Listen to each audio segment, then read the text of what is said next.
والتابعين لهم بإحسان إلى يوم الدين ثم إلى أرواح كافة الأنبياء والمرسلين وأولياء الله الصالحين والعلماء العاملين وسادتنا الصوفية المحققين وسائر مشايخنا ومعلمينا ولآبائنا ولأمهاتنا ولإخواننا من المسلمين والمسلمات والمؤمنين والمؤمنات الأحياء منهم والأموات لهم الفاتحة.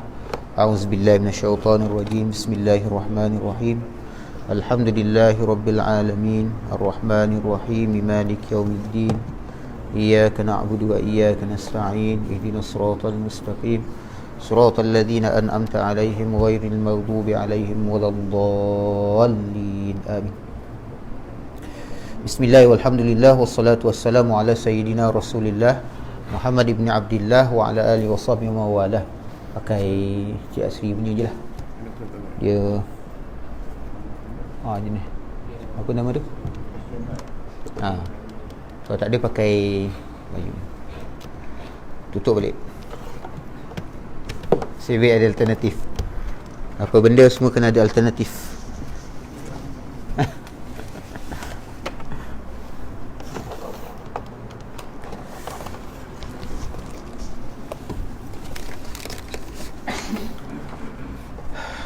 اللهم افتح علينا حكمتك وانشر علينا من خزائن رحمتك يا أرحم الراحمين. اللهم علمنا ما ينفعنا وانفعنا بما علمتنا وزدنا علما. سبحانك لا علم لنا إلا ما علمتنا إنك أنت العليم الحكيم. ولا حول ولا قوة إلا بالله العلي العظيم. لا إله إلا الله محمد رسول الله في كل لمحة ونفس عدد ما وسعه علم الله. الحمد لله.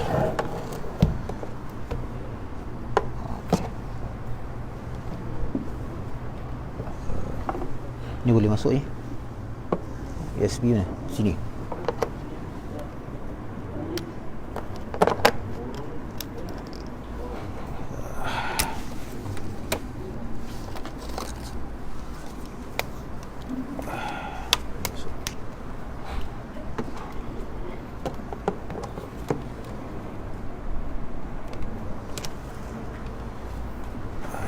Okey. Mana dulu? Ni.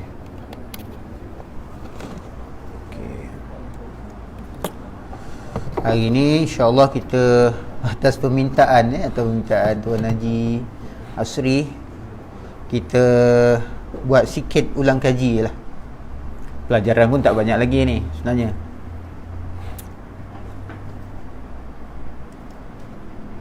Mana ni dia punya folder di mana je? Power sangat ni. Ada? Oh, kat desktop okey dah ada. Oh. Masya Allah. Buta sikit lah. Nak cari banyak pula ni. Macam-macam benda saya tulis ni. Macam-macam ni. Ni. Saya cuma saya perlukan juga whiteboard ni untuk supaya lebih mudah, sebab di setengah tempat tu saya minta dia orang sediakan whiteboard. Saya lebih mudah menjelaskan dengan whiteboard ya. Bila dengan whiteboard ni dia akan lebih aktif. Keluar tak? Ni tak ada PDF pula. Sudah. Tak apalah. Ada PDF. Saya punya ni PDF. Kena tu dah. Cubalah buat dulu. Sementara tu saya ni kena PDF. Kalau tak boleh, cuba adjust dengan laptop saya balik lah.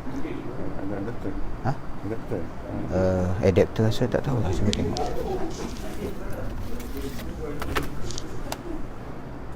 Ada? Tak bawa lah. Kalau ada PDF, saya PDF. Ada. Sementara tu kita berbual-bual dulu kat sini. Ada mic. Baik ya. Bismillahirrahmanirrahim. Sementara itu sebenarnya matan saja. Matan dengan terjemahan. Matan akidah dengan terjemahan. Sebab ada kebanyakan kita ni tak ada kitab. Sebab hafal semua kan. Ni tolong luar biasa tu. Surrender dah. Apa dia? Al-Syafi'i semua. Al-Syafi'i tu apa kau ni? Ustaz dia tak hafal. Jadi saya cuma nak menjelaskan pelajaran kita ni, pelajaran kita pelajaran akidah lah, akidah ahli sunnah wal jamaah. Ini khat bukan khat mana-mana ni.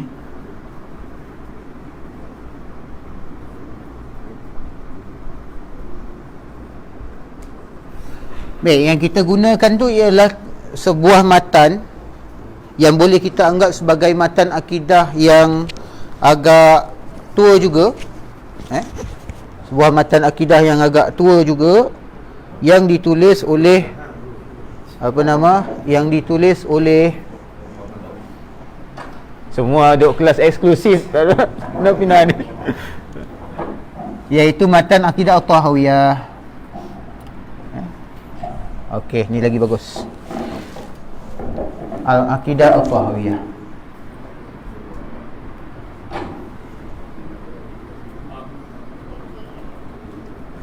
Jadi Aqidah At-Tahawiyah ni dikarang oleh seorang ulama yang bernama Abu Ja'far Ahmad At-Tahawi.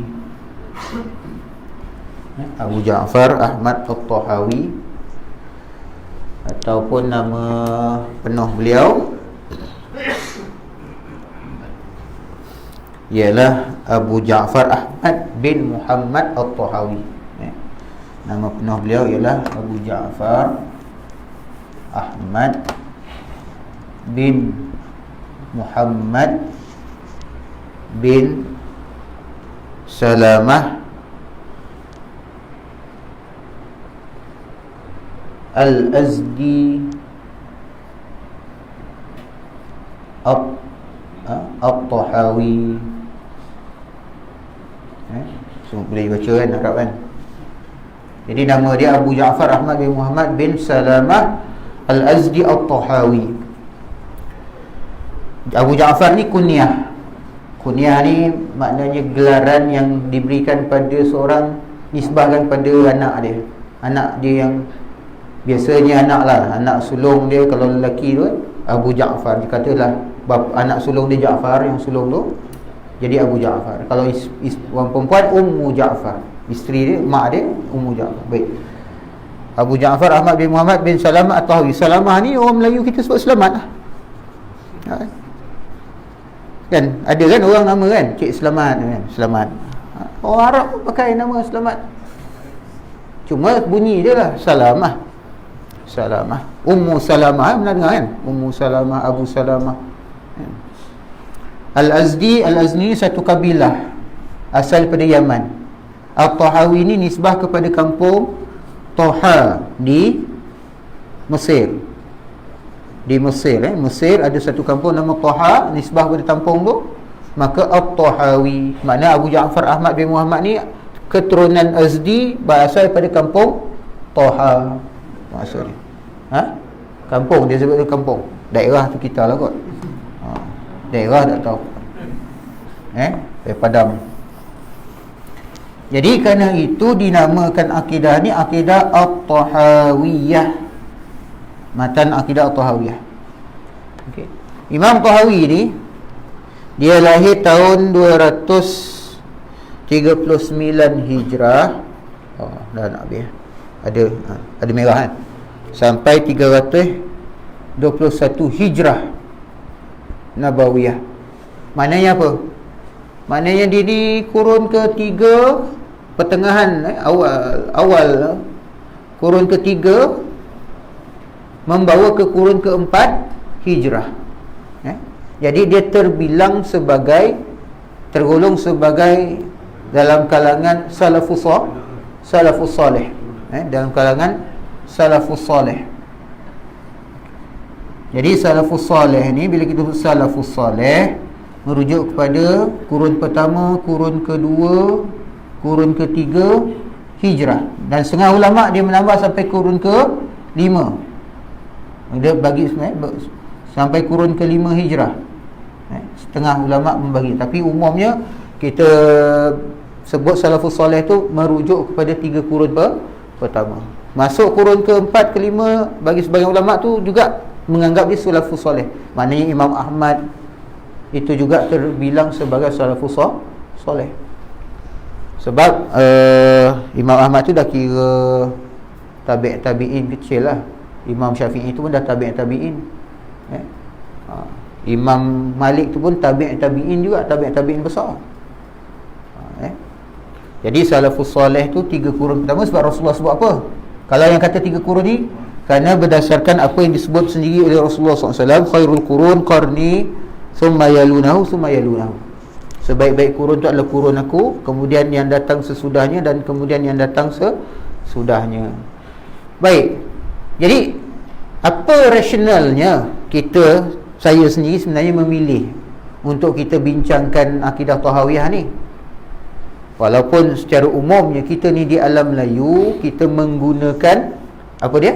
Yang manhaj sifat 20. Rasionalnya saya sebenarnya nak membuktikan bahawa sebenarnya akidah salafus soleh yang sebenar tidak lari sikit pun daripada apa yang umumnya kita di alam Melayu ni pakai, iaitu akidah yang disifatkan, yang kita sebut sebagai akidah sifat 20 ataupun tepatnya sifat 50. Nanti kita akan sebut kenapa sifat 50. 20 sifat yang wajib bagi Allah, 20 yang mustahil bagi Allah, tambah 1 yang harus, jadi 41. 4 sifat yang wajib bagi para rasul, 4 yang mustahil bagi para rasul, 1 yang harus bagi para rasul, jadi 9. Jadi semua sekali all together 50 sifat. 50 sifat. Cuma saya nak, maknanya rasionalnya kita bincangkan ini ialah untuk pertama untuk kita menunjukkan bahawa akidah salaf itu yang sebenarnya ialah yang dipegang oleh salafus soleh kita, itu tidak berbeza dengan apa yang kita pegang. Cuma perbezaannya pendekatan. Dan ada pun dari sudut konten akidah tak berbeza. Kenapa saya pilih juga akidah Tahawiyah ni? Kerana dia ditulis pada kurun, mana pada hayatnya Imam At-Tahawi yang hidup pada kurun ketiga ke kurun keempat Hijrah. Jadi dengan situ kita boleh faham bahawa inilah dia akidah salaf yang sebenar. Kenapa? Kerana kitab akidah Tahawiyah ni sangat masyhur dan disyarahkan oleh ramai ulama. Dari kalangan, hatta maknanya Imam Tahawi ni dia sezaman dengan Imam Abu Hasan Al-Asy'ari. Sezaman dengan Imam Abu Hasan Al-Asy'ari. Jadi mereka ni saya tak pasti sebab setakat yang saya baca, kita tak jumpa sebarang rekod mengatakan mereka ada pernah bertemu. Mereka hidup sezaman dengan Imam Abu Hasan Al-Asy'ari, dan kita di alam Melayu ni nisbah kepada Imam Abu Hasan Al-Asy'ari. Cuma kita nak kata bahawa akhirnya kita temukan bahawa antara akidah para imam ni, daripada Imam Abu Hasan Al-Asy'ari, Imam Maturidi sampai kepada Imam At-Tahawi itu ada titik temu. Dan Imam Tahawi dia menyebutkan dalam muqaddimah akidah dia sebut apa? Dia kata hadza bayanun aqidatu ahli-sunnah wal jamaah. Dia kata ini adalah menjelaskan akidah ahli-sunnah wal jamaah. Kemudian dia kata yang dia terima daripada mana dengan sanad dia itulah daripada Imam Abu Hanifah An-Nu'man bin Sabit, ialah Imam Abu Hanifah. Kedua Imam Muhammad bin Hasan Al-Hasan Asy-Syaibani, Muhammad bin Hasan Asy-Syaibani.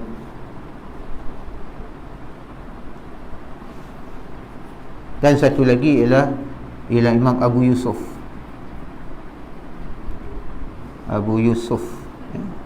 Imam Abu Yusuf. Kedua-dua orang ni adalah murid kepada Imam Abu Hanifah. Kedua-dua orang ini adalah murid kepada Imam Abu Hanifah. Baik.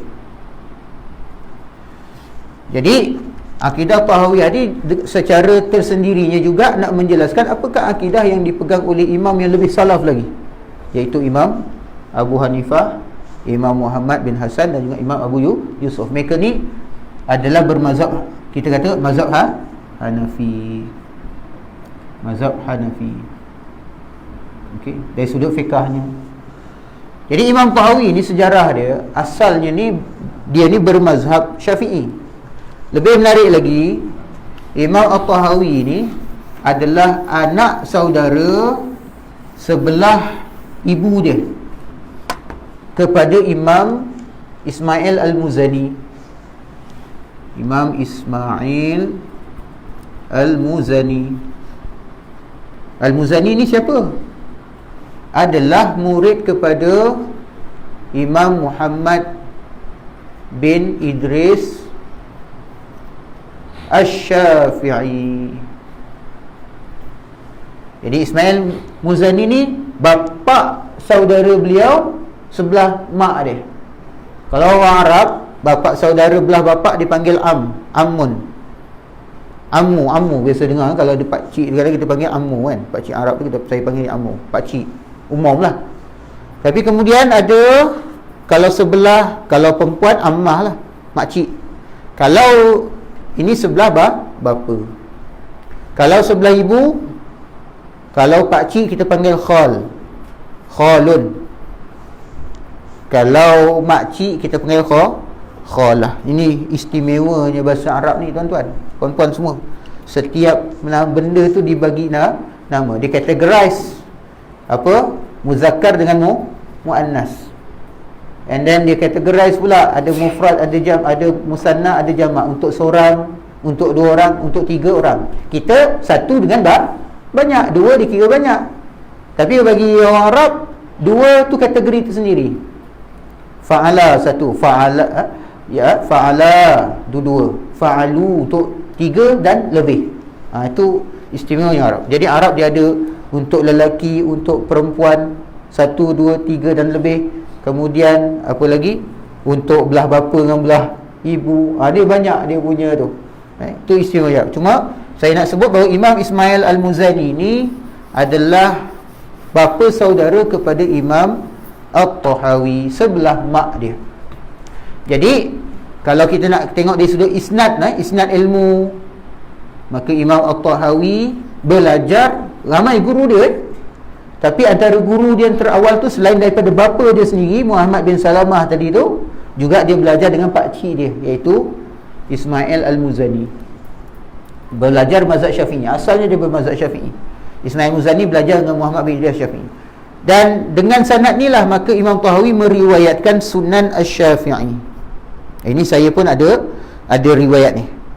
Sanad saya sampai kepada Imam At-Tahawi. Sunan Asy-Syafi'i saya, yang saya riwayatkan daripada guru saya, Syekh Muhammad Awad Al-Manqush, seorang ulama berasal daripada Syria, menetap di Mesir sekarang ni. Meriwayatkan Sunan Asy-Syafi'i dia, sanad dia sampai Imam Tahawi. Imam Tahawi riwayat daripada bapa saudara dia dan guru dia sekaligus, iaitu Imam Ismail Al-Muzani, sampai kepada Muhammad bin Idris Asy-Syafi'i. Kita biasa dengar Sunan Nasa'i, Sunan Tirmizi, Sunan Abi Daud, Sunan Ibnu Majah, Sunan Daruqutni. Hari ni kita dengar pula Sunan Asy-Syafi'i.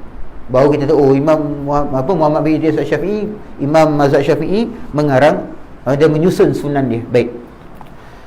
Itu dari sudut sanad. Cuma dari sudut sanad mazhab Hanafi dia tu, saya cuba survey juga. Guru dia mazhab Hanafi ramai. Di Mesir, di Syria, dia mengembara banyak tempat. Cuma saya nak tarik link dia daripada Imam Tahawi sampai Imam Abu Yusuf Muhammad bin Hasan Asy-Syaibani Abu Hanifah tu saya tak temukan. Mungkin saya tak dapat nak cek sepenuhnya. Tapi ala kulli hal memang bersanad lah sampai kepada dia ni. Bukan saja fiqh, termasuk akidahnya. Baik. Hatta Imam Syafi'i sendiri pun Imam Syafi'i sendiri pun bersanad, punya sanad ilmunya sampai kepada Imam Abu Hanifah. Cuba saya tunjukkan sanad dia. Ini penting sebab saya tunjukkan ni supaya kita nampak bahawa ilmu kita ni berantai, ada rantaian, bukan main duk tengok kat kitab baca lepas tu terus kita buat ni. Tak, ilmu kita ada isnad. Sebab tu Abdullah bin Mubarak menyebutkan al-isnadu minad-din, falaula al-isnad laqala man syaa ma syaa. Isnad tu adalah bahagian daripada agama. Tanpa isnad maka orang siapa saja akan bercakap apa sahaja. Isnad ni apa? Authority. Authority dalam erti kata apa? Dia berguru, kemudian authorized by his teacher. Bukan self-claim authorization, bukan self-authorization. Dia authorized by teacher, baru dipanggil authority. Engineer dia belajar baca-baca buku, kemudian dia rasa dia boleh jadi engineer. Tak boleh. Must be kena authorized dengan dia punya board, baru dia dikatakan berautoriti dalam bidang dia. Itu sebut authority. Jadi Imam Tahawi, Imam Ismail Al-Muzani, Imam Muhammad bin Idris Al-Syafi'i. Imam Syafi'i sendiri belajar dengan siapa? Muhammad bin Hasan Al-Syaibani. Muhammad bin Hasan Al-Syaibani itu belajar dengan Imam Abu Hanifah. Imam Syafi'i juga ada juga belajar dengan Abu Yusuf. Abu Yusuf belajar dengan Abu Hanifah. Nampak dia punya hubungan sanad dia tu kan. Ada Imam At-Tahawi kepada Imam Hanifah tu saya tak dapat temukan. Tapi ramailah guru-guru dalam mazhab Hanafi. Baik. Jadi itulah salah satu kenapa saya memilih untuk membaca Akidah Tahawiyah, dan sebenarnya dia popular, dipelajari di banyak tempat, dan Akidah Tahawiyah pula menariknya telah pun disyarahkan di dalam masyarakat Melayu kita oleh Syekh Abdul Qadir Al-Mandili. Jadi satu yang menarik juga, kenapa Syekh Abdul Qadir Al-Mandili ni dia mengarang akidah ikut manhaj Imam At-Tahawi. Maknanya dari sudut penjelasan Imam Tahawi, dia tak guna kaedah biasa umum ulama Melayu pada waktu tu menggunakan sifat 20. Walaupun guru Syekh Abdul Qadir Mandili yang kita nak guna, yang kita biasa baca ni Syekh Abdul Qadir Al-Mandili. Walaupun guru Syekh Abdul Qadir Al-Mandili ni adalah juga mengarang dalam kitab akidah, iaitu Syekh Wan Ismail Al-Fatani. Dia mengarang kitab Baquratul Amani.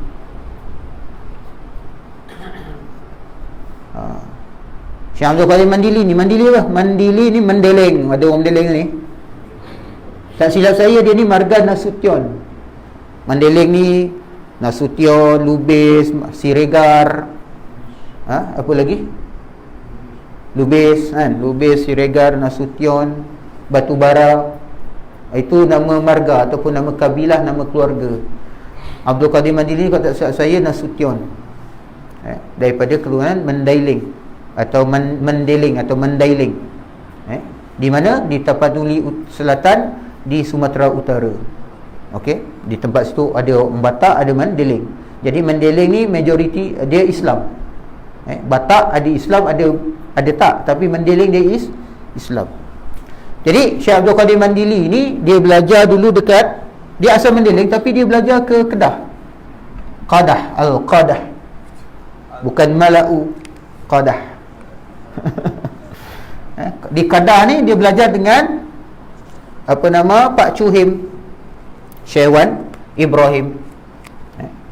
Di Kedah ni di Pondok Gajah Mati. Ni kita cerita riwayat dulu ni, belum masuk. Tak apa, ambil masa sikit hari ni makan kena dah. Pondok Gajah Mati. Pondok Gajah Mati kat Pendang, Kedah. Al-Qadahi. Dia belajar kat sana. Dia juga sempatlah pergi ke Kelantan belajar dengan apa ni? Belajar dengan Tok Kenali sebagainya. Baik. Jadi dia belajar dengan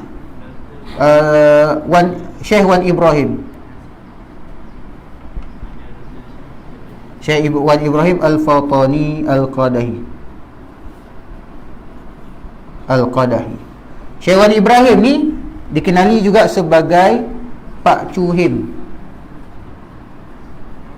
Pak Chuhim ni atau Pak Su Ibrahim, adik kepada Syekh Wan Ismail. Ni daripada ni kalau kita baca sejarah ulama Kedah, ada kalau ulama Kedah ni dia kebanyakan memang asal daripada Patani lah. Dia ada satu keluarga panggil keluarga Tok Bendang Daya. Ni kan keluarga Tok Bendang Daya. Jadi ada yang pindah ke Mekah, yang duduk di Mekah dan wafat di Mekah, antaranya ialah Syekh Wan Ismail. Syekh Wan Ismail Al-Fatani ni dia orang alim.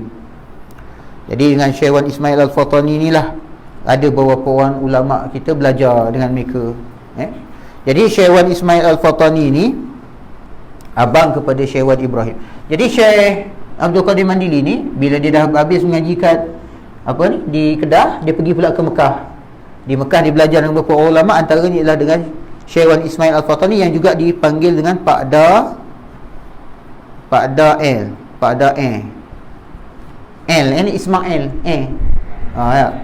Kalau orang Terengganu Cik Weh orang Kelantan Weh kot dia panggil Pak Da Al-Fatani.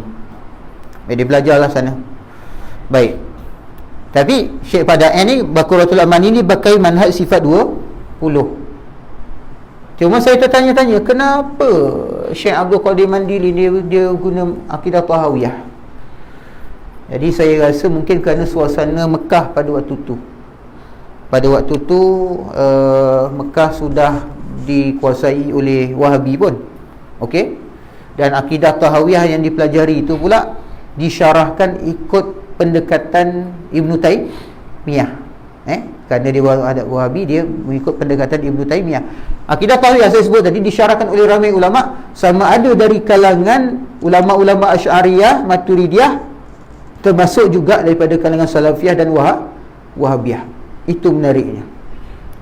Walaupun Imam Tahawi sendiri dia bukan Asy'ari, bukan Maturidi, bukan. Sebab mereka sezaman. Dia ada dia punya mazhab dia sendiri, cuma dari sudut mazhab akidah dia sendiri sebut, dia kata mazhab akidah dia tu adalah mazhab akidahnya Imam Abu Hanifah, Imam Muhammad bin Hasan Syaibani dan Imam Abu Yusuf. Imam Abu Mansur Maturidi juga adalah mazhab Abu Hanifah, Imam Muhammad bin Hasan dan juga Imam Abu Yusuf. Cuma antara mereka ni pun kadang-kadang ada khilaf. Itu biasalah, ulama ni ada pandangan-pandangan masing-masing, tapi bukanlah terlalu besar khilaf-khilaf biasa.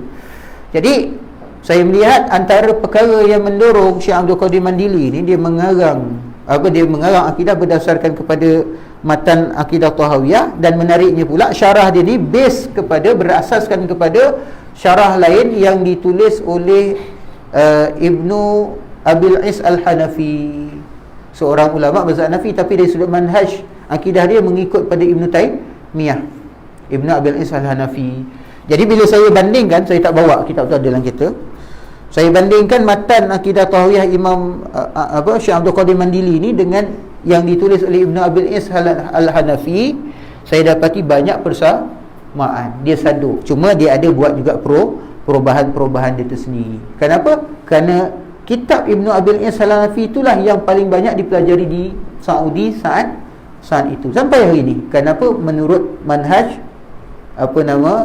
Salafiyah tadi tu. Baik.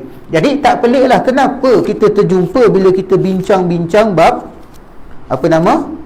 awal-awal lagi kita bincang bab tauhid kan? Awal-awal lagi kita terjumpa tentang tauhid rububiyah, tauhid uluhiyah, tauhid al-asma' wa sifat. Bagi setengah orang dia sensitif bab ni. Depa tak boleh pi kata ni tak boleh. Sebenarnya saya perhatikan isu dia bukan pembahagian tu.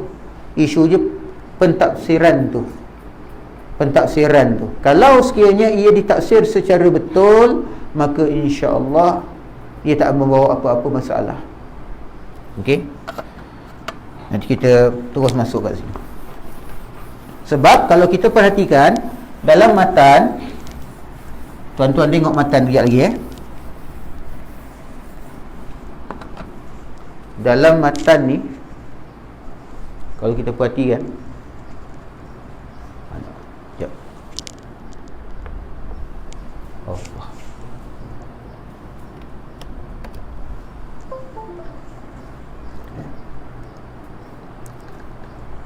Ini matan ni diterjemahkan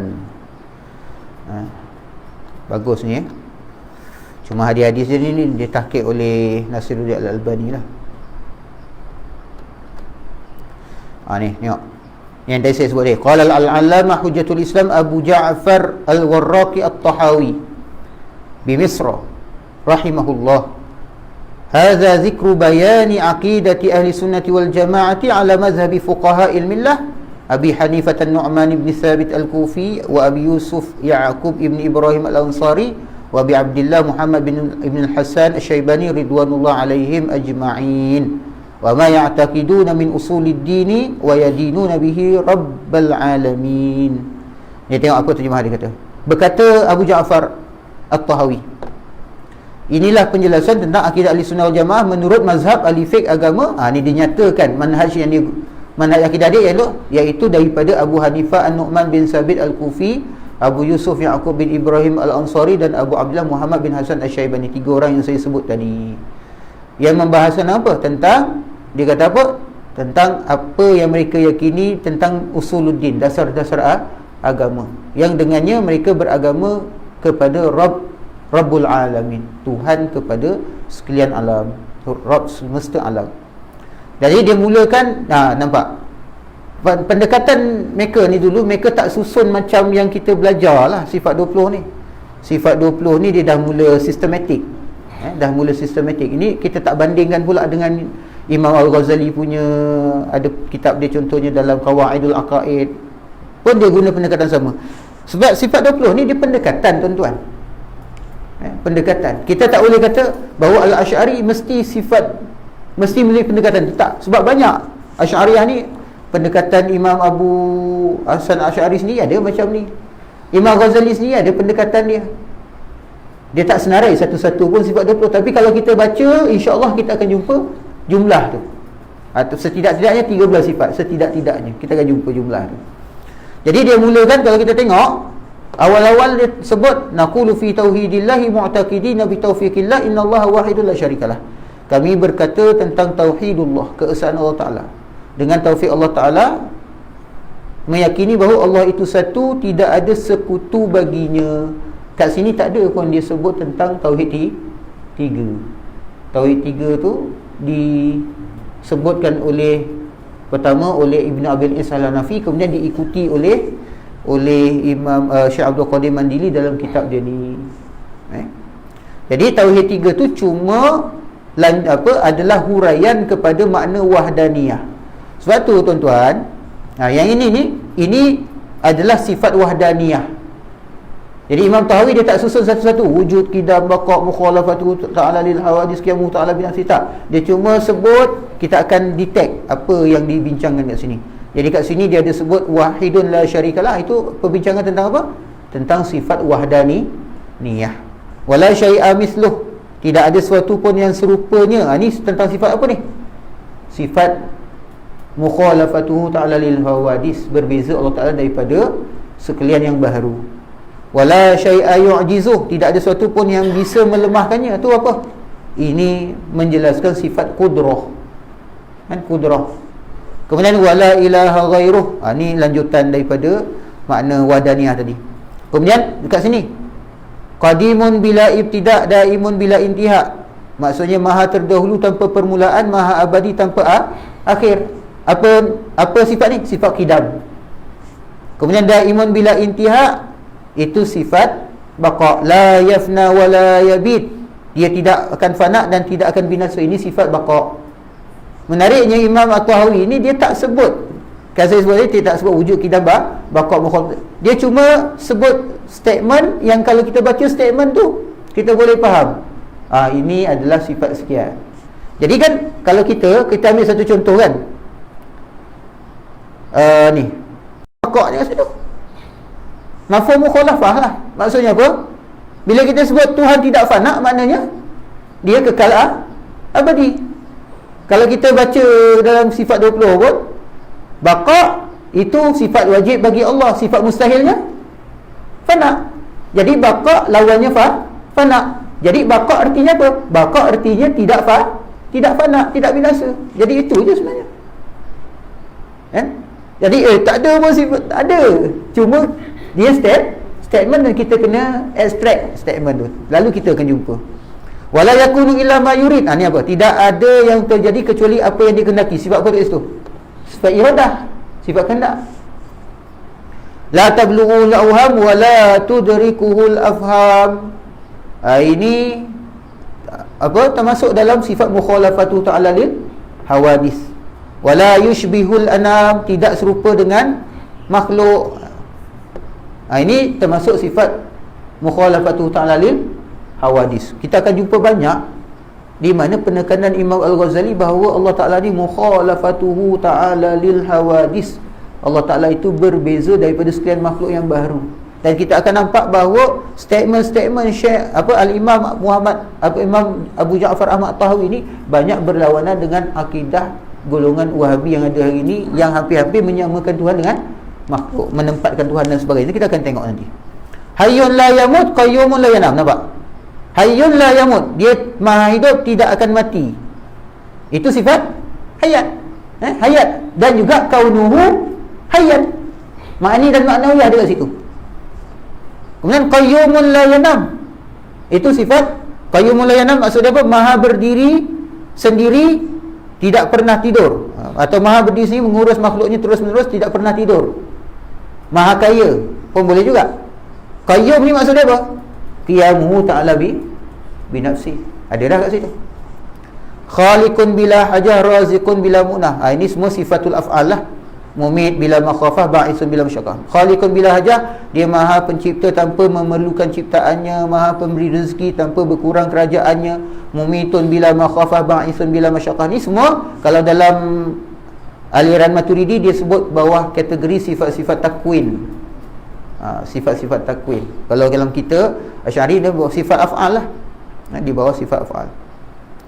Ma zala bi sifatihi qadiban qabla khalqihi. Dia telah memiliki sifat-sifat itu semenjak dahulu, sebelum makhluknya. Ni apa?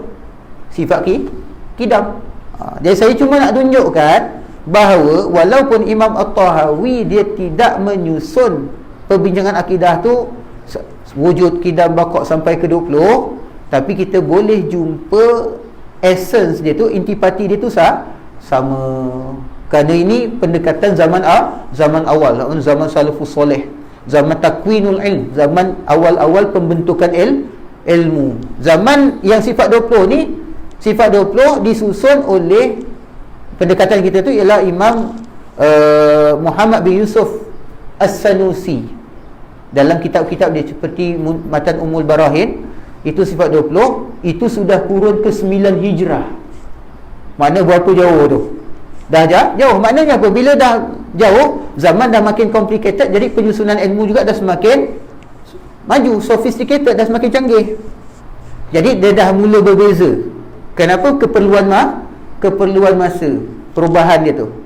Zaman awal, apa pun bidang ilmu semua dalam bentuk yang sangat mudah, sangat ringkas. Ilmu hadis semua dalam bentuk yang sangat ringkas. Kemudian baru dia mengalami sophistication. Dia mula mula menjadi canggih sedikit demi sedikit mengikut kepada keperluan pada waktu itu. Sebab ilmu ni makin berkembang.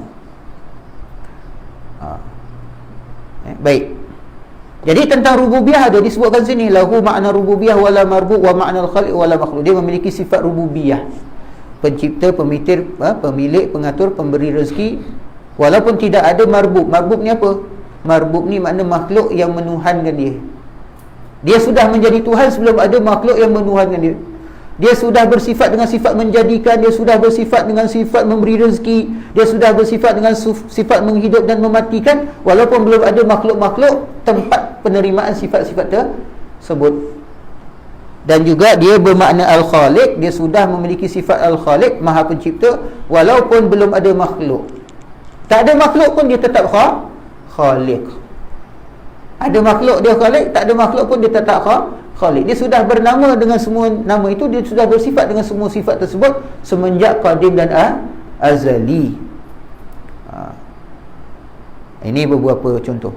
Baik, sekarang ni sebelum saya pergi lebih lanjut, kalau kita perhatikan Syekh Abdul Qadir Mandili ni dia guna pendekatan Tauhid 3. Saya dah sebut tadi bahawa pendekatan Tauhid 3 ni bukan isu pembahagian, tapi isu sebenarnya isu pada pentafsiran.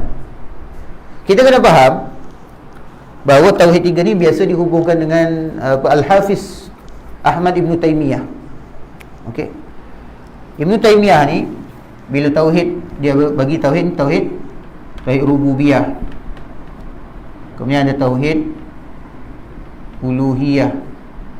Ada tauhid al-asma' was sifat.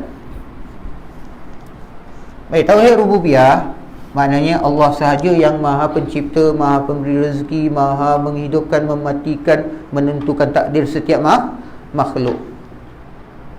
Bagi setengah ulama kita, ia sebenarnya termasuk bawah tauhidul af'al. Dia sebenarnya merujuk kepada tauhidul af'al.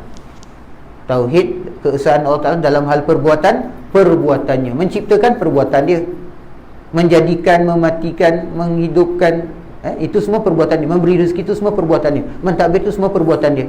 Jadi bahasa paling mudahnya tauhid rububiyah itu sebenarnya adalah tauhidul af'al. Kalau tauhid uluhiyah ni juga kadang disebut sebagai tauhid ibadah. Tauhidul ibadah maksudnya apa? Keesaan Allah Ta'ala dalam hal peribadatan, hanya Allah Ta'ala sahaja yang disembah, tidak ada yang lain. Kemudian tauhid al-asma' wa sifat ialah keesaan Allah Ta'ala pada nama-nama dan sifat-sifatnya baik. Jadi yang menjadi isu kat mana biasa yang kita biasa dengar tu? Isu dia kat mana? Bila Ibn Taymiyah kata orang-orang kafir musyrikin ni bertauhid dengan tauhid rububiyah sahaja, tapi dia tidak bertauhid dengan tauhid uluhiyah. Maknanya dia mengaku Tuhan Allah tu sebagai Tuhan Maha Pencipta, tapi dalam sama tidak mengambil Tuhan Allah Ta'ala tu sebagai yang disembah, sebaliknya mengambil sekutu. Jadi yang menjadi keliru kat situ ialah apabila dia kata orang musyrikin bertauhid walaupun dengan tauhid rububiyah. Jadi tak mungkin kita kata tauhid orang musyrik kita kata bertauhid, sebab musyrik ni asalnya daripada syirik. Bila syirik makna ternafilah tauhid. Jadi tak layak disebut orang musyrik ni bertauhid dengan tauhid rububiyah, dengan tauhid. Kalau nak sebut, patut kita sebut macam ni, orang musyrik tu mengakui rububiyah Allah. Cukuplah, tak payah sebut tauhid, sebab tu akan mendatangkan kekeliruan. Jadi Allah Ta'ala dia kata bahawa orang musyrik ni bertauhid dengan tauhid rububiyah, mengakui keesaan Allah Ta'ala dalam hal penciptaan, tapi tidak mengambil Allah sebagai sebagai Tuhan yang layak disembah. Jadi mereka bertauhid dengan tauhid rububiyah, tapi tidak bertauhid dengan tauhid uluhiyah. Tidak bertauhid dengan tauhid uluhiyah. Ini kekurangan dia. Dia ambil yang ni, tapi ini tidak. Maka kerana itu maka orang musyriki dia tolaklah. Sedangkan dia kata yang disebutkan bahawa maksud dakwah para rasul ialah kepada tauhid uluhiyah. Maksudnya mengesakan Allah Ta'ala dalam hal peribadatan, mengesakan Allah Ta'ala dalam hal peribadatan. Cuma saya pernah sebutkan dahulu saya sebutkan bahawa kalau kita faham secara tepat, tauhid yang menjadi masalah ialah apabila Ibn Taymiyah memisah-misahkan. Tapi hakikatnya kategori ini boleh pakai dengan pemahaman yang betul. Maknanya apa? Kalau kita faham betul, tauhid sebenarnya adalah 3 perkara tu sekaligus, tak boleh pisah. Makna dalam tauhid tu mesti ada rububiyah, uluhiyah dan asma' wa sifat. Tak boleh pisah.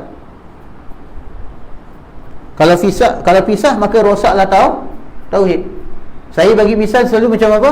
Air kan? Air ialah H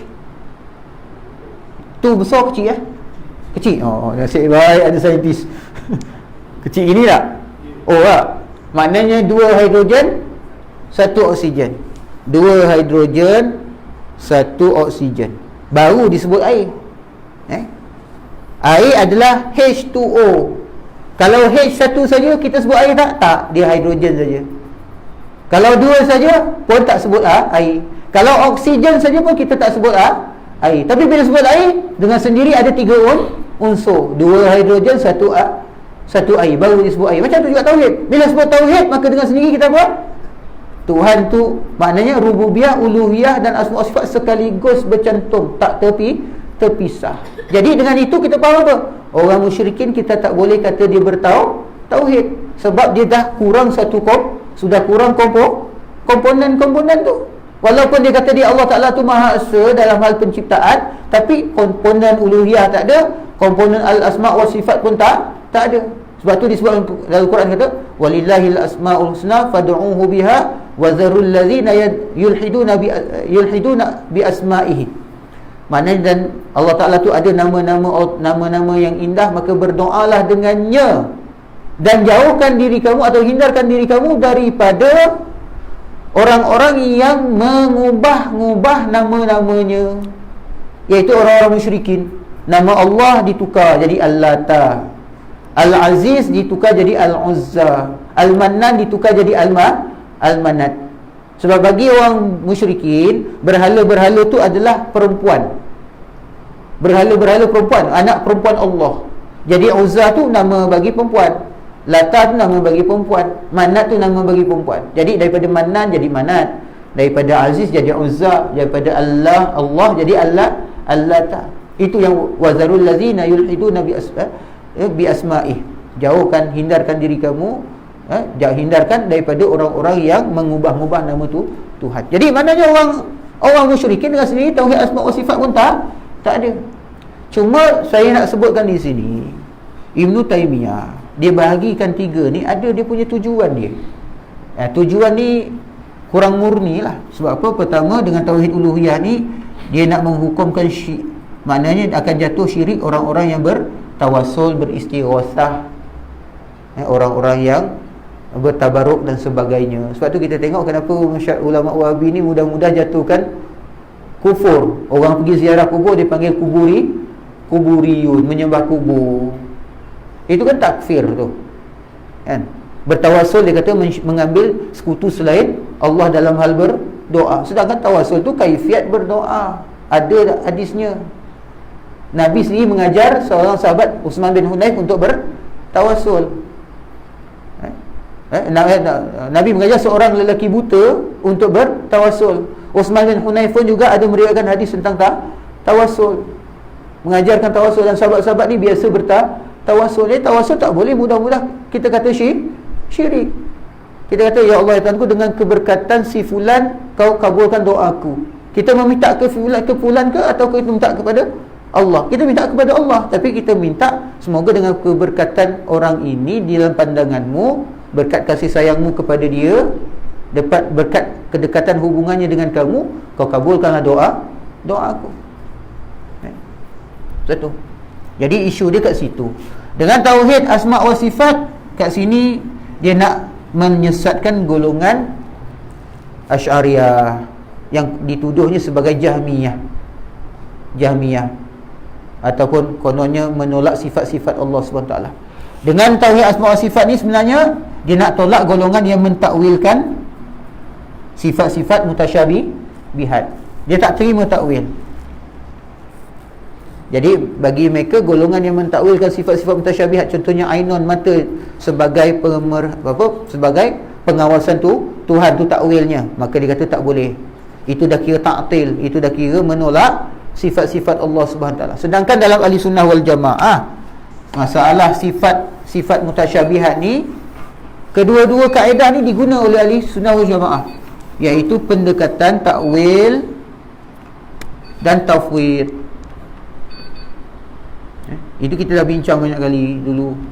Tafwid, takwil makna kita mengubah, kita mentaksirkan dia sesuai dengan kaedah bahasa Arab dan sesuai dengan ayat-ayat yang muhkamat, dan juga kaedah-kaedah bahasa Arab. Sebab bahasa Arab ni dia ada hakikat, ada majaz, ada makna hakiki, ada makna kiasan.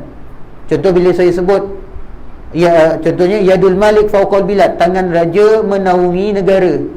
Kalau kita faham literal, maknanya tangan raja. Kita tengok kat atas, tak ada pun tangan. Itu faham literal, tak boleh pakai. Jadi yang sebenarnya maknanya kiasan. Makna tangan tu apa? Makna kekuasaan raja. Sebab tu Imam Al-Ghazali disebut dalam kitab Iljamul Awam perkara ni. Makna penggunaan kiasan dalam bahasa Arab. Tafwid maknanya apa? Kita serahkan saja makna kepada Allah tanpa kita berusaha mencari maknanya. Serahkan saja makna kepada Allah. Kita isbatkan ayat tu apa adanya dan serahkan makna kepada Allah, tu tafwid. Kedua-dua pendekatan ni digunakan oleh ulama ahli sunnah wal jamaah. Kita tak boleh kata bahawa ahli sunnah wal jamaah tafwid saja. Takwil tidak. Tak. Di kalangan salafus soleh pun dia guna takwil. Imam Ahmad sendiri pun ada beberapa hadis yang ditakwilkan. Contohnya Hajarul Aswad yaminullah fil ard. Hajar Aswad tu adalah tangan kanan Allah di muka bumi. Itu ditakwilkan oleh Imam Ahmad bin Hanbal. Dia tak terima itu secara literal. Qalbul mu'min baina usbu'aini min asabi'ir rahman. Hati orang beriman di antara dua jari daripada jari-jarinya Tuhan yang Maha Pemurah. Jari-jari itu dia takwil kan, dia tak terima tu sebagai makna hakiki. Tapi dia kata ni makna majazi, perlu ditakwilkan. Jadi Imam Ahmad sendiri pun terima takwil. Adalah penghuraian dia. Jadi saya punya pendekatan bila kita memahami tauhid tiga ni, ialah pemahamannya ialah tauhid dengan makna yang hakiki mesti terkandung tiga-tiga perkara tadi. Seumpama air itu H2O, dia tak boleh pisah, dia menyatu. Jadi bila tauhid, makna dengan sendiri dalam tauhid itu mesti ada pengakuan terhadap rububiyah Allah, tak boleh dipisahkan daripada uluhiyahnya, tak boleh pisah daripada asma' wa sifat. Maka dengan sendiri kita kata apa? Orang kafir tak boleh kita sebut dia bertauhid dengan tauhid rububiyah. Kenapa? Telah kurang dia punya komponen tauhid. Cuma kita kata dia mengaku rububiyah Allah, tapi kita tak boleh kata dia bertauhid, sebab dia memang terang-terang telah mensyirikkan Allah Ta'ala. Tauhid berlawanan dengan syirik. Kemudian sebelum saya ambil sikit masa, saya cuma nak tunjuk bagaimana Imam At-Tahawi dalam banyak tempat menegaskan tentang perbezaan Allah Ta'ala daripada makhluk. Tuan-tuan dan puan-puan yang dimuliakan oleh Allah SWT sekalian, ayat yang muhkamat tentang Allah Subhanahu Wa Ta'ala ni ialah surah Al-Ikhlas. Sebab apa? Saya ingat kata guru saya, Syekh Kiai Muhammad Idrus Ramli, dalam satu kursus baru-baru ni, dia kata kerana asbab nuzul, kita tengok asbab nuzul surah Al-Ikhlas. Asbab nuzul surah Al-Ikhlas ialah pertanyaan orang kafir kepada Rasulullah sallallahu alaihi wasallam. Ma mahiyatu rabbik, ataupun satu riwayat kata sif lana rabbuk. Apa dia hakikat Tuhanmu, ataupun sifatkan kepada kami Tuhan kamu tu macam mana. Jadi kat situ pertanyaan orang kafir apa? Bertanya tentang sifat-sifat Allah. Maka kerana itu turun surah Al-Ikhlas. Qul huwallahu ahad, Allahus samad, lam yalid wa lam yulad wa lam yakul lahu kufuwan ahad. Katakanlah wahai Muhammad, Allah Subhanahu Wa Ta'ala tu Maha Esa. Dia tu tempat pergantungan sekian makhluk.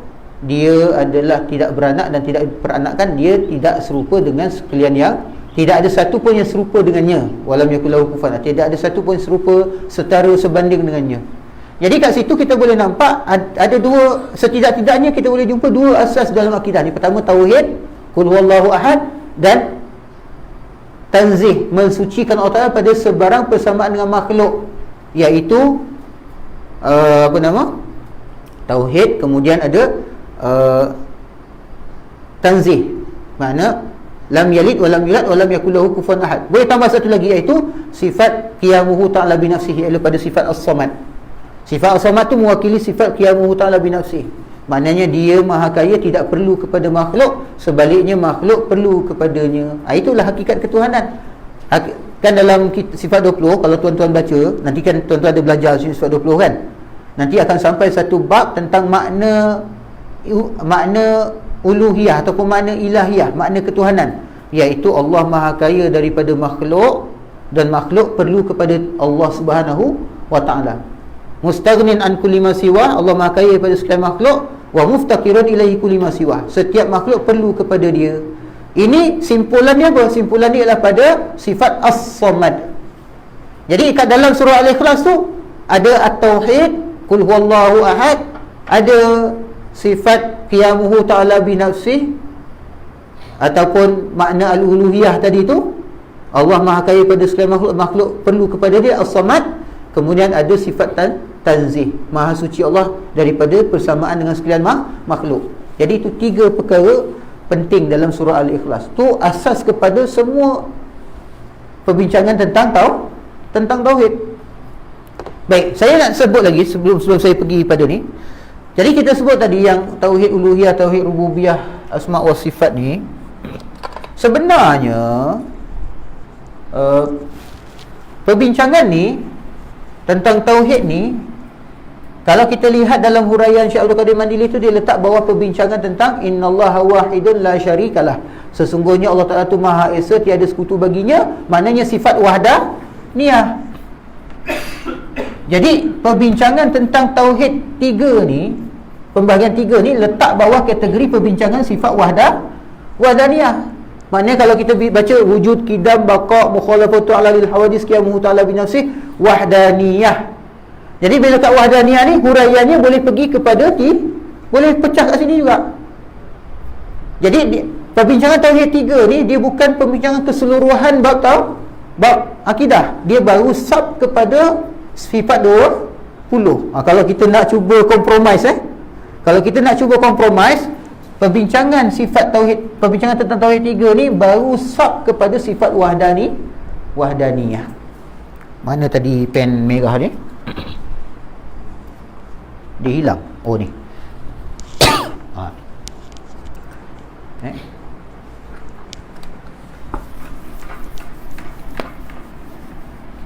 Kalau kita tengok kebiasaannya bila sifat wahdaniyah ni,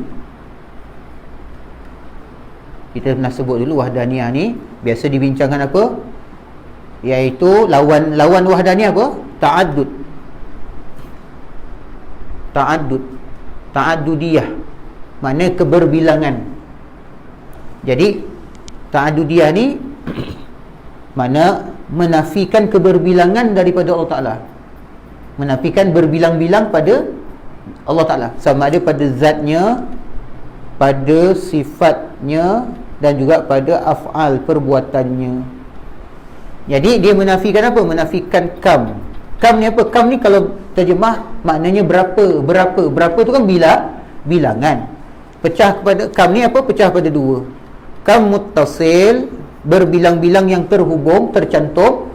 Contohnya benda ni 1, tetapi dia berbilang-bilang dari sudut komponen. Ada banyak komponen yang berpisah-pisah yang kemudian dihubungkan. Jadi dia kan muttasil, berhubung, bilangan yang terhubung. Satu lagi munfasil. Ni bukan yang tajwid ni munfasil ni. Macam ilmu tajwid Munfasil maknanya terpisah. Macam contoh 1, 2, 3, 4, 5, 6, 7 orang. 1 orang, 2 orang, 3 orang, 4 orang, seterusnya. Munfasil. Jadi wahdaniyah ni menafikan berbilang-bilang Allah Ta'ala, sama ada pada kam, muttasil dan munfasil, pada zatnya, pada sifatnya, pada af'al, perbuatannya. Mana kalau zat, maknanya tak ada, zat Allah Ta'ala tu tidak terdiri daripada bahagian. Menafikan kam muttasil. Zat Allah Ta'ala tak ada yang serupa dengannya, tak ada zat Tuhan seperti dia. Menafikan kam munfasil. Sifat Allah Ta'ala tu satu, tidak terbahagi bahagi. Sifat ilmu satu, tidak ada berbilang-bilang sifat ilmu. Sifat hayat satu, tidak berbilang-bilang sifat hayat. Menafikan kam muttasil. Kemudian tidak ada yang berilmu seperti ilmu Tuhan, atau tidak ada yang bersifat seperti sifat Tuhan. Dan juga Tuhan tidak bersifat dengan sifat-sifat makhluk, maka itu menafikan kamun fasil pada sifat Tuhan. Kemudian Tuhan hanya satu saja Maha Pencipta, iaitu Allah Subhanahu Wa Taala, maka itu ialah menafikan munfasil pada perbuatan Allah Subhanahu Wa Taala. Tu dibincangkan. Cuma kalau kita nak elaborate lebih lagi, maka termasuk juga dalam perbincangan wahdaniyah bahawa Allah Ta'ala tu Maha Esa dalam hal penciptaan, Allah Ta'ala Maha Esa dalam hal peribadatan kepada dia semata, dan Allah Ta'ala Maha Esa dalam hal sifat-sifat dia. Semua dah termasuk kat sini dah sebenarnya. Jadi kita sebut apa tadi? Tauhid rububiyah berkait dengan af'al Allah Subhanahu Wa Ta'ala. Tauhid asma' wa sifat termasuk dalam perbincangan tentang sifat-sifat Allah Subhanahu Wa Ta'ala. Kemudian zat Allah Subhanahu Wa Ta'ala, kemudian zat Allah Subhanahu Wa Ta'ala, dan makna boleh juga kat uluhiyah, boleh juga dengan tersendiri. Maknanya selain pada zat, sifat, af'al, kita boleh letak satu lagi ibadah. Mengesakan Allah Ta'ala pada zatnya, mengesakan Allah Ta'ala pada sifatnya, mengesakan Allah Ta'ala pada perbuatannya, mengesakan Allah Ta'ala dalam peribadatan kepadanya. Boleh tambah. Jadi sebenarnya dah masuk bawah kata perbincangan wahdaniyah. Jadi kesimpulan kita kata, perbincangan tauhid 3 ni cuma sub kepada perbincangan sifat wahdaniyah. Sebab tu pendekatan yang Ibn Taymiyah ni dia kurang lengkap dari sudut ni. Dia cuma bincang sub. Perbincangan sub. Cuma tafsiran dia. Last sekali, Jadi saya cuma nak tunjuk bagaimana Al-Imam At-Tahawi sendiri dalam banyak hal menafikan persamaan Allah Ta'ala dengan makhluk. Contohnya tengok ni, ini matan ni sebut wa anal Qur'ana kalamullahi minhu bada'a, dalam setengah matan disebut minhu bada bila kaifiyatin qawlan wa anzalahu ala rasulihi wahyan wa saddaqahu almu'minuna ala zalika haqqan wa aikanu annahu kalamullahi ta'ala bil haqiqah laisa bi makhluq ka kalamil bariyah. Tengok kat sini faman sami'ahu fazama annahu kalamul bashar faqad kafar. Nampak? Kat sini dia kata apa? Dengan sini kata bahawa kalam Allah Ta'ala itu, dan sungguhnya Al-Quran adalah kalamullah, darinya bermula tanpa mempertanyakan bagaimana hakikatnya. Ini tanzih, dan dia menurunkannya kepada Rasulnya sebagai wahyu, dan orang-orang mukmin membenarkannya dengan sebenarnya, dan mereka meyakini bahawa itu adalah kalamullah secara hakikat, bukan majaz, secara hakikat, bukan makhluk seperti ucapan makhluk. Jadi kalamullah, Al-Quran tu kalamullah, bukan makhluk sebagaimana pandangan Mu'tazilah. Mu'tazilah kata Al-Quran tu makhluk. Dan bukan bukan makhluk maknanya seperti ucapan makhluk. Ucapan makhluk ni macam mana tuan-tuan? Ucapan makhluk, kita makhluk, saya makhluk. Bila tuan dengar kat dalam saya, apa yang berlaku? Tuan-tuan dengar suara, ada lafaz, ada huruf, ada harakat, ada bunyi. Itu semua makhluk. Jadi dengan sendirinya kat sini Imam At-Tahawi menafikan kalam Allah seperti kalam makhluk. Maknanya kalam Allah tu tidak bersuara, tidak berbunyi, tidak harakat, tidak apa saja yang berkaitan dengan makhluk ternafi. Kerana apa? Barang siapa yang mendengar Al-Quran lalu menyangka bahawa itu adalah ucapan makhluk, mana kata Al-Quran tu adalah kalam makhluk, bukan kalam Allah Ta'ala, maka sungguh dia telah kafir. Nanti kita akan jumpa kat sini. Alimna wa aikana annahu qawlu khaliqil bashar wa la yushbihu qawlul bashar. Ketahuilah, dan disebut di sini, maka kami ketahui, bila Allah Ta'ala kata in hadza illa qawlul bashar, sa'uslihi sakar, in hadza illa qawlul bashar. Orang-orang musyrikin dia kata bahawa Al-Quran tu qaulul bashar, lalu kerana itu Allah Ta'ala akan ancam dia dengan neraka sakar, kerana mengatakan Al-Quran tu perkataan bashar, perkataan manusia, bukan Bashar Asad, perkataan manusia. Lalu dia kata kat sini, dia tegaskan, maka kami mengetahui dan meyakini bahawa Al-Quran adalah ucapan pencipta makhluk, tidak ada ucapan makhluk yang serupa dengannya. Jadi kat situ apa? Dia menafikan persamaan kalamullah dengan kalam makhluk yang berbunyi, berhuruf, bersuara. Cuma bila dalam pendekatan ahli sunnah jamaah Asy'ariyah Maturidiyah, dia bahagilah, ada kalam lafzi yang berlafaz, yang kita bacakan tu itu makhluk. Bila tuan-tuan dengar saya baca Quran, Bismillahirrahmanirrahim, itu lafaz yang keluar daripada saya tu makhluk. Tapi hakikat maknanya kalam nafsi itu qadim, tu kalam Allah Subhanahu wa taala. Tengok kat sini. Ni tengok. Wa man wasafallaha bima'nan min ma'anil bashar faqad kafar. Dan barang siapa mensifati Allah dengan salah satu daripada sifat-sifat makhluk, maka dia telah kafir. Terang. Ini akidah salaf, akidah Imam Tahawi yang diriwayatkan daripada Imam Abu Hanifah, Muhammad bin Hasan Syaibani, Abu Yusuf, menafikan persamaan sifat-sifat Allah Ta'ala dengan makhluk. Itu satu lagi. Wa alima, dia sebut di hujung ni, wa alima anahu bisifatihi laisa kal bashar, dan kita mengetahui bahawa sesungguhnya Allah Ta'ala itu pada sifat-sifatnya tidak seperti sifat-sifat makhluk. Dan dia mengetahui bahawa Allah dengan sifat-sifatnya tidak sama dengan makhluk. Satu lagi saya nak tunjuk, ini pun penting sebab nak menafikan bertempat bagi Allah Subhanahu Wa Ta'ala. Tengok ni, wa man lam yatawakkal nafya wa tashbih zalla wa lam yusbit tanzih fa inna rabbana jalla wa ala mawsufun bi sifatil wahdaniyah man'utun bi nu'util fardaniyah laisa fi ma'nahu ahadun minal bariyah. Tengok, sebab Allah Ta'ala yang maha tinggi, dia sebelum ni, sebelum tu, barang siapa yang tidak menghindari penafian dan tashbih, maknanya menyerupakannya dengan makhluk, dia akan tergelincir dan tak akan dapat memelihara kesucian diri. Sebab Allah yang maha tinggi lagi maha mulia tersifati dengan sifat wahdaniyah, maha tunggal, tersifati dengan sifat fardaniyah, kemahaesaan. Tak seorang pun dari hambanya yang menyamai sifat-sifat tersebut. Nah, ni yang cantik ni sekali. Ni paling cantik.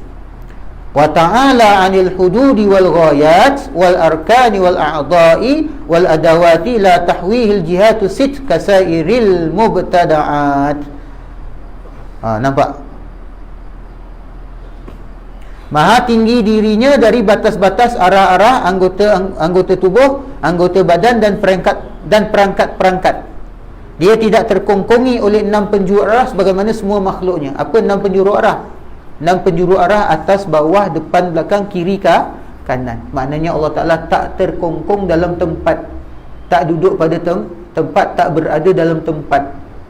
Dia mengatasi, dia tengok tak? Dia maha tinggi, maknanya dia mengatasi segala batas arah anggota tubuh, anggota badan dan perangkat-perangkat. Nampak? Jadi kat sini terang menunjukkan bahawa Imam At-Tahawi menafikan sebarang bentuk persamaan Allah Ta'ala dengan makhluk. Jelas. Ini akidah salafus soleh. Cuma kat sini ada syarah dia. Nah, ucapan dia tidak terkongkongi oleh 6 penjuru arah sebagaimana semua makhluknya, maksudnya adalah Allah tidak sebagaimana makhluknya yang memerlukan arah. Ini benar, dan Imam At-Tahawi berakidah ahli sunnah yang lurus dan berusaha dengan ungkapannya ini membantah kaum musyabbihah, iaitu kaum yang menyerupakan sifat Allah dengan sifat makhluk. Akan tetapi ungkapan ini tidak dikenal di kalangan ahli sunnah, dan ayat tidak ada yang serupa dengannya sudah mencukupi untuk membantah kaum musyabbihah. Maknanya bila kita sebut Allah Ta'ala tak serupa dengan makhluk, itu dengan jelas sudah cukup untuk menafikan sebarang persamaan Allah Ta'ala dengan makhluk.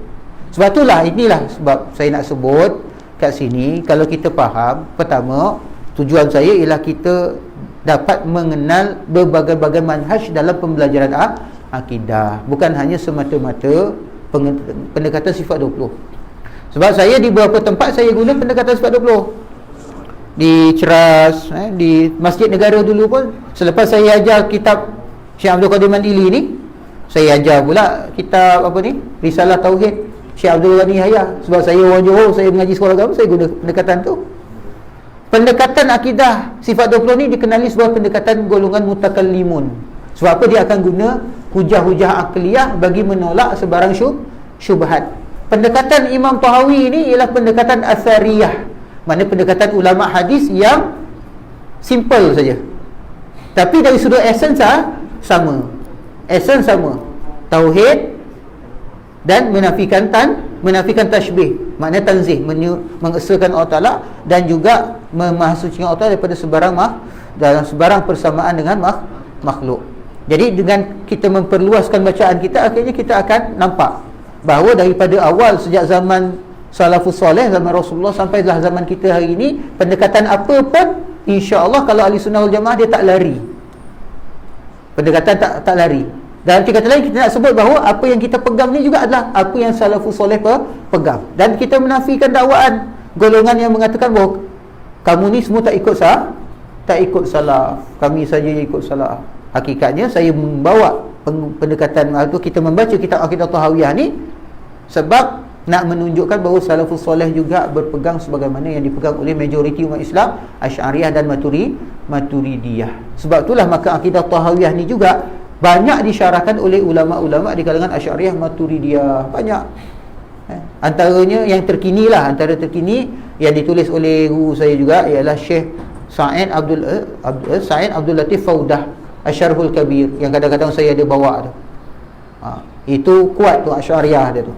Dia syarahkan akidah Tahawiyah. Cuma pendekatan Syekh Abdul Qadir Mandili dia banyak guna sifat pendekatan tauhid 3. Tapi saya telah murnikan dia punya penjelasan. Jadi dalam hal ini kita cuba nak menengahi antara satu terlalu ekstrim sampai menyalah-nyalahkan, yang kuat dengan sifat 20 menyalahkan yang ni, yang pegang tauhid 3 menyalahkan yang ni. Hakikatnya kalau betul pentafsiran bertemu. Saya dah kata tadi, tauhid 3 ni hanya sub perbincangan kepada sifat wahdaniyah. Wahdaniyah satu daripada 20 sifat yang wajib bagi Allah Subhanahu wa taala. Dan Imam Tahawi dia walaupun tak susun satu-satu wajib wujud kidam baqa sampai 20 tu, tapi kita dah tengok tadi bila kita ekstrak jumpa.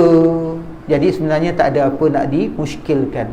InsyaAllah ala kulli hal saya akan usahalah menjelaskan nanti dalam kelas-kelas akan datang. Wallahu taala alam. Ada tanyaan ke? Perut dah lapar ya? Perut dah lapar, pinggang pun dah ni yang mana? Ni. Confused. Okey. Ni. Jadi Al-Quran tu kalamullah. Ahli Sunnah wal Jamaah kalau ikut pendekatan daripada Asy'ariyah dan Maturidiyah, dia bahagikan kepada kalamullah ni Al-Quran yang kita baca tu Al-Quran yang kita baca tu, kalam ni dia kata bahagi dua. Kalam ni dia bahagi dua. Ada kalam nafsi, satu lagi kalam lafzi. Tak maaf khat saya ni dah khat apa dah, lafzi ni maksudlah lafaz. Nafsi ni makna dalam makna dalam diri, makna pada zat ataupun pada diri. Kan setiap lafaz tu mengungkapkan apa yang ada pada diri. Jadi lafaz, contoh saya baca Bismillahirrahmanirrahim, Alhamdulillahirabbil alamin, Arrahmanirrahim. Yang tuan dengar tu lafaz saya lafaz saya tu makhluk. Sebab itu yang golongan Mu'tazilah kata Al-Quran makhluk kerana merujuk kepada kalam lafzi sebenarnya. Kata Syekh Baqir Mutini dalam salah satu kitab dia, kata dia merujuk pada kalam lafzi, pada lafaz memang makhluk. Tapi lafaz yang kita baca tu disandarkan kepada makna pada zat Allah Ta'ala. Ada makna pada zat Allah Ta'ala. Kalam ataupun disebut kalam nafsi, yang itu yang dikatakan qadim. Adapun kalam lafzi ni hadis baharu. Jadi yang qadim ni dia tidak bersuara, tidak berlafaz, tidak berbunyi dan seterusnya lah. Ini makna pada zat. Kenapa? Menurut Ahli Sunnah wal Jamaah, yang baharu tidak bersatu pada yang qadim. Kalaulah sekiranya ia suara, ia bunyi, ia sebagainya, maka itu benda baru. Maka mustahil ia pada zat yang qadim. Jadi ulama Ahli Sunnah Jamaah mentafsirkan makna bahawa kalamullah yang qadim tu merujuk kepada kalam dia yang nafsi. Makna yang ada pada zatnya, makna yang ada pada zat Allah Subhanahu Taala tu yang qadim, kemudian diturunkan kepada nabi-nabi sebagai wahyu, dan bila dilafazkan maka menjadilah kalam lafzi. Itu secara ringkasnya lah. Jadi bila dikata kalam Allah Ta'ala bukan seperti kalam bashar ni, ini merujuk kepada hakikat perkataan tadi, itu pada zat Allah Subhanahu wa Ta'ala. Kalau kita kata ni yang saya baca ni, kalam saya yang saya baca ni, itulah kalam Allah, menuju pada kalam dia tu, itu salah dah. Tapi kalau kita kata Al-Quran yang saya baca ni adalah kalamullah, Al-Quran yang saya baca, Al-Quran tu kita nisbahkan Al-Quran yang diturunkan dari sisi Allah Ta'ala tu kalam Allah Subhanahu wa Ta'ala, maknanya merujuk kepada kalam nafsinya tadi tu. Sebab bab kalam ni ni antara perbincangan yang rumit lah dalam akidah ni, ialah termasuk bab kalam. Dan Imam Syekh Abdul Qadir Mandili kan dia ada sebut sampai 9 pandangan kalau tak silap saya tentang masalah kalam tadi tu. Cuma kita tak bolehlah kata bahawa kalam Allah Subhanahu Wa Taala tu berlafaz, berbunyi, bersuara, sebagaimana pandangan golongan Karramiyah Musyabbihah. Sebab bagi dia bahawa kalam Allah Ta'ala tu berbunyi, bersuara. Boleh tengok kat sini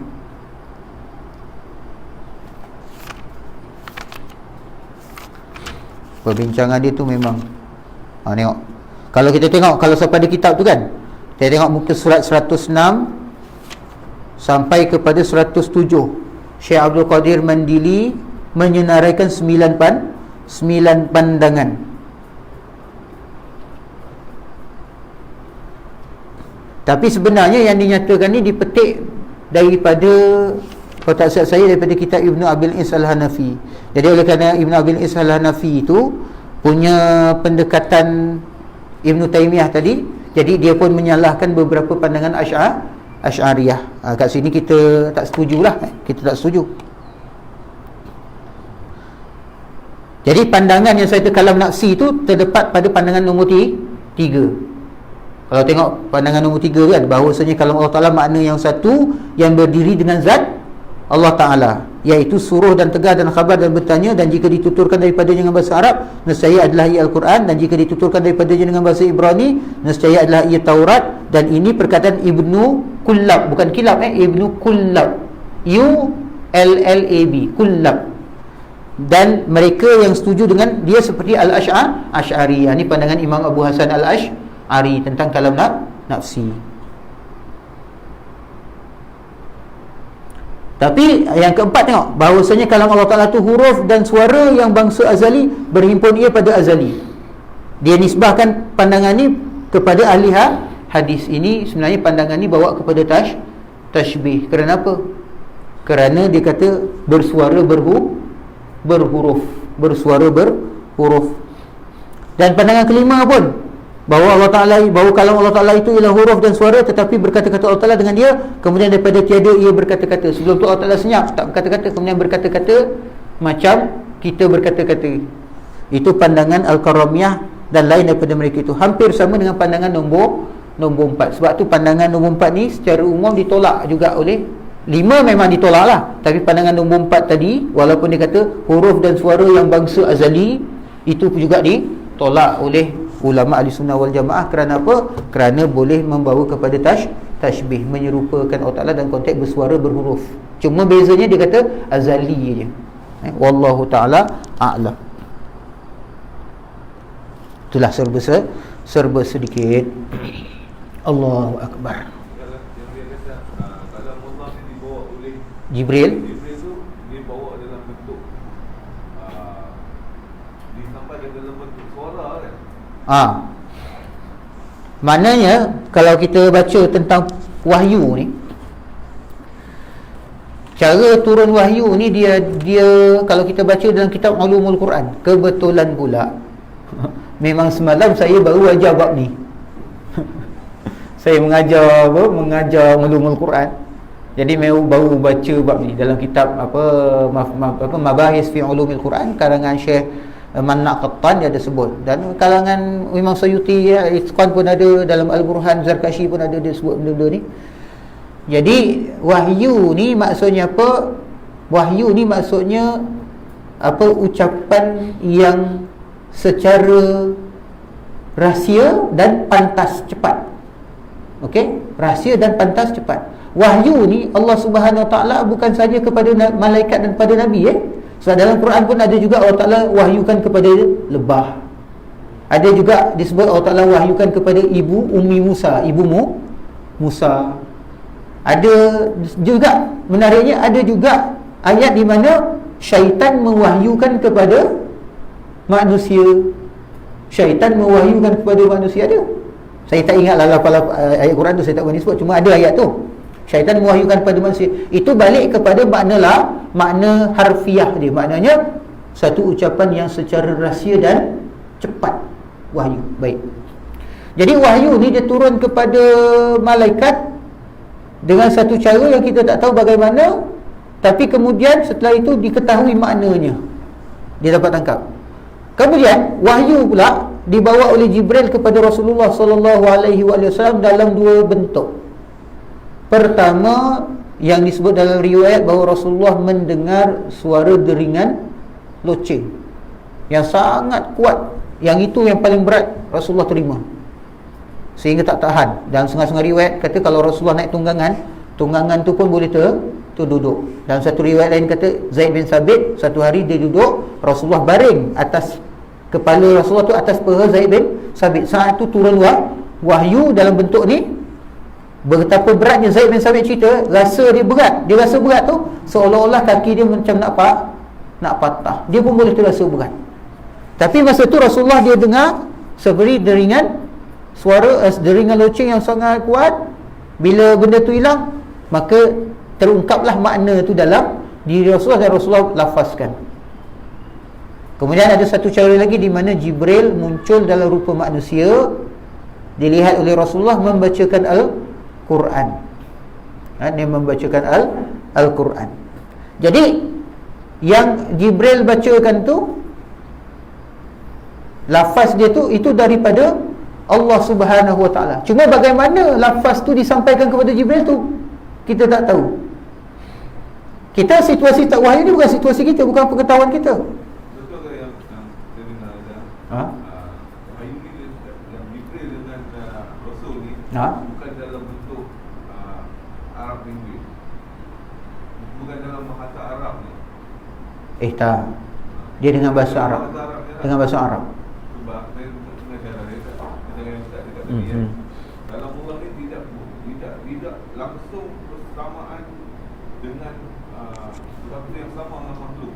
Dia tidak langsung macam, bukannya Jibril ni bawa satu yang Allah Taala macam dia Arab, maknanya Allah Taala ni memberi bercakap Arab dengan Jibril.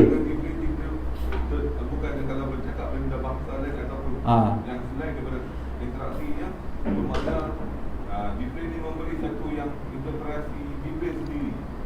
Kalau saya contoh paling dekat lah, kalau kita nak misalkan macam kita hantar isyarat kepada seorang masuk dalam ni, tiba-tiba keluar bahasa Melayu.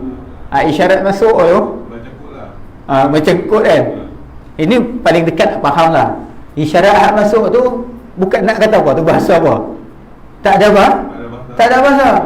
Tapi bila sampai secara sendiri dia akan terjemahkan benda tu. Terjemah ada benda tu. Tapi tu as it is, makna daripada Allah SWT itulah.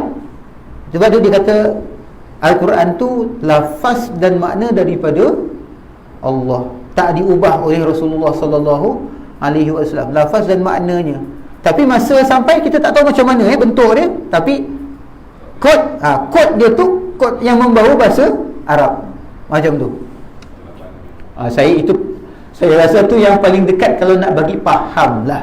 Tapi ala kulli hal, bab wahyu ni disebut bab ghaib, benda ghaibiat, kita tak tahu macam mana.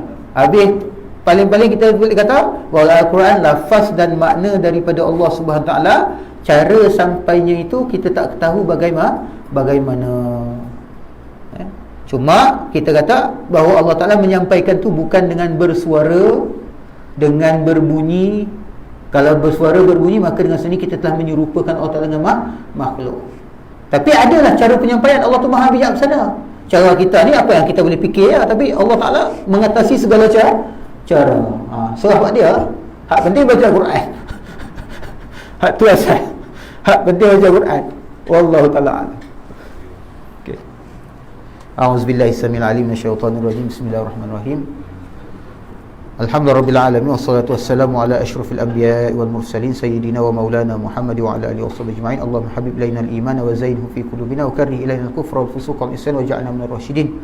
Subhanakallahumma wa bihamdika asyhadu an la ilaha illa anta astaghfiruka wa atubu ilaik. Wal 'asri innal insana lafi khusr illa allazina amanu wa 'amilus solihat wa tawassaw bil haqqi wa tawassaw bis sabr. Wabillahi taufiq wal hidayah. Assalamualaikum warahmatullahi wabarakatuh. Minta maaf ambil masa lama sikit hari ni.